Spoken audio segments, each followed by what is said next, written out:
సమయం ఆసన్నమైంది. ప్రభుత్వంతో తాడోపేడో తెలుసుకున్నటువంటి సమయం మన ముందుకు వచ్చింది కాబట్టి మీరందరూ కూడా ఇదే పట్టుదలతో ముందుకు పోవాలి. మన సమస్యను పరిష్కరించేంత వరకు మనం ఉద్యోగంలో ఉండకూడదని చెప్పి మీకు తెలియజేస్తున్నాం. చాలా మంది అధికారులు ఇప్పటికే ఉక్కిరి బిక్కిరి అవుతున్నారు. ఎందుకంటే మీరు లేకపోతే చిన్న సమాచారాన్ని కూడా పైకిచ్చేటటువంటి పరిస్థితి రోజు విద్యాశాఖలో లేదు. ఎంత సిగ్గుమాలినతనం అంటే మరి అధికారులు కూడా ఈ రోజు మనకు మద్దతు ఇవ్వాల్సినటువంటి పరిస్థితి ఉంది. అయినా వాళ్ళకి భయం బయట రాలేదు. కాబట్టి మనం ఖచ్చితంగా రోడ్లో ఉందాం. మన సమస్యను పరిష్కరించేంత వరకు ఈ ప్రభుత్వాన్ని నిలదీద్దాం. రేపు రాబోయే రోజుల్లో వీళ్ళతో తాడోపేడో తెలుసుకోవడానికి కూడా మనం సిద్ధం కావాలి. ఉద్యోగుల ఉపాధ్యాయుల పక్షాన మీకు పూర్తి మద్దతు ఉంటది. ఆంధ్రప్రదేశ్ ఐక్య ఉపాధ్యాయ ఫెడరేషన్ గా మద్దతు ఇస్తూ కాప్టోగా కూడా మీకు సంపూర్ణ మద్దతును తెలియజేస్తున్నాం. మిత్రులారా, ఉపాధ్యాయ సంఘాల సమైక్య కూడా మీకు మద్దతు తెలియజేయమని చెప్పింది. జిల్లా చైర్మన్ గా మీకు సంపూర్ణ మద్దతు ఉంటుందని చెప్పి ఈ సందర్భంగా తెలియజేసుకుంటున్నాం. ఏపీజేఏసీ లో కూడా చర్చకు పెట్టాం. ఈ రోజు చాలా మంది రోడ్డు మీదకి వస్తున్నారు. జేఏసీగా మనం తెలుసుకోవాల్సినటువంటి అంశాలపైన ఏం చేస్తారంటే నేను ఒక ప్రాతినిధ్యం చేశారు. రేపు మాపో అందరూ రోడ్డుపైకి వచ్చేటటువంటి పరిస్థితి ఉంది. ఏపీజేఏసీ జిల్లా ప్రధాన కార్యదర్శిగా కూడా మీకు జేఏసీ పక్షాన సంపూర్ణ మద్దతును తెలియజేస్తూ మీ సమస్య పరిష్కారం కోసం ఉపాధ్యాయ ఉద్యోగ కార్మిక సంఘాలన్నీ మీకు తోడుగా ఉంటాయని చెప్పి నాకు ఈ అవకాశం ఇచ్చినందుకు ధన్యవాదాలు తెలియజేసుకుంటూ ధన్యవాదాలు మిత్రులు. పనిచేస్తున్న అందరికీ కూడా యూటీఎఫ్ జిల్లా పక్షాన ఉద్యమాభివందనాలు తెలియజేస్తున్నాము. నేను ఉపాధ్యాయునిగా పనిచేస్తున్నాను. యూటీఎఫ్ జిల్లా కార్యదర్శిగా ఉన్నాను. మాకు మీకు అవినాభావ సంబంధం ఉంది. ఎందుకంటే ప్రతిరోజు మేము ఎంఆర్సీకి రావాల్సిందే. అక్కడ మిమ్మల్ని అందరినీ చూసి మీ సేవల్ని మేము తీసుకోవాల్సిందే. కాబట్టి మీ కష్టాలేందో మీ బాధలేందో అన్ని కూడా మీకు కూడా ముందుగా మీ న్యాయమైన కోరికలను తీర్చుకునేదానికి సమ్మెబాటు పట్టినందుకు యూటీఎఫ్ తరఫున ధన్యవాదాలు తెలియజేస్తున్నాను. ఎందుకంటే సమ్మెలోకి వస్తే ఎందుకు ధన్యవాదాలు తెలియజేస్తున్నారు.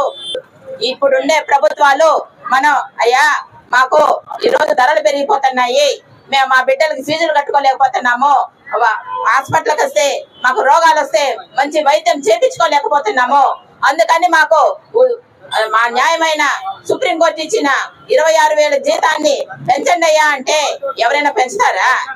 అట్లా పెంచే పని అయితే ఇటువంటి కార్యక్రమాలన్నీ మనం చేయడం ఎందుకు? మన బాధల్ని వినేదానికే కూడా ఇప్పుడు మన రాష్ట్ర ముఖ్యమంత్రి రెడ్డి గారు అనేసి నేను తెలియజేస్తున్నాను. ఎందుకంటే మేము కూడా యూటీఎఫ్ ఉపాధ్యాయ సమస్యల పైన అనేకమైన పోరాటాలు చేసిన వాళ్ళమే, అనేక ఉద్యమాలు చేసిన వాళ్ళమే.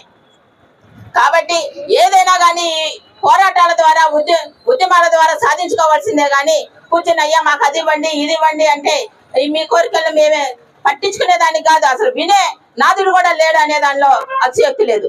ఈ రోజున ఈ డేటా ఎంట్రీ ఆపరేటర్స్ కానీ మన సిఆర్పీలు కానీ ఈ సర్వశిక్ష ఉద్యోగులు మొత్తం ఈ రోజు సమ్మెలో కూర్చున్నారంటే ఆడ విద్యా వ్యవస్థ మొత్తం స్తంభించబోతుంది అనేసి దానికి అతిశయోక్తి లేదంటే ఇది.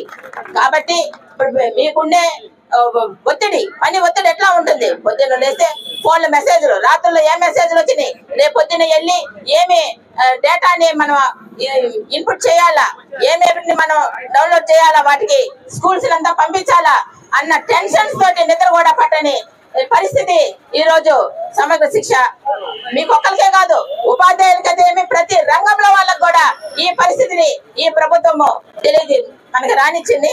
అందువల్లనే ఇప్పుడు ఈ పోరాటానికి మనం దిగాం. మీకు ఒక విషయం చెప్తాను. ఇప్పుడు మన మహిళలకి చైల్డ్ కేర్ లీవ్ పెట్టండి అన్నాం. ఏం మామూలు పర్మనెంట్ ఉద్యోగాల బిడ్డలకేనా అనారోగ్యం వచ్చేది చూసుకునేది?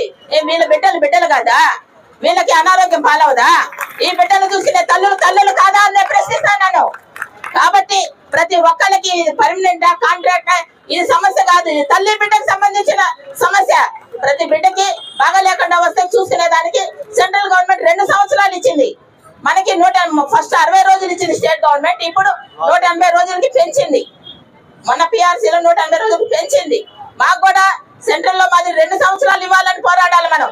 అసలు మొదటికే లేదంటే మీరు 2 సంవత్సరాలు అంటున్నారు మేడం, మాకు కనీసం చైల్డ్ కేర్ లీవ్ ని అమలు చేయండి అనేసి పోరాడాల్సిన దుస్థితి మనకి ఈ రోజున కలిగింది. ఎంత బాధాకరమైన విషయము.